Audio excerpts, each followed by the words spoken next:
There's a cement truck. You know they're going to come off the road fast, and they're trying to go right into. That was a good turn. She ran the light. He's speeding up. She cut off the truck. This is the cutoff game. So you have to anticipate these things.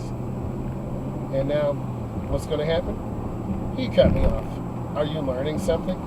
I don't make this up. He cut off the semi-truck. So now you are learning. Build good habits, people. This is why I'm hoping you're watching this through the entirety. I will post some questions tonight. I'm going to get over to the middle lane. You can't let these things upset you. They're speeding to a red light. For why? In 1,000 feet, turn left Does onto not make M3, sense. Gradio Avenue. So I'm just here waiting, looking at traffic, and you see those cars speeding. It's no reason. You cut off a truck, you cut off other cars. Here's my gap. I turn. Okay, let's review. Route recalculation. We had cars cut us off. We had In 700 trucks. feet, turn left onto Briartown Boulevard.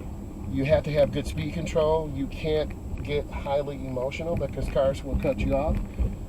People are impatient. Turn left. And I try to teach my students this. So I'm going to have a complete stop. I'm looking, checking traffic. And that's a nice stop. I hope you learned something today. Subscribe to my channel. Thank you.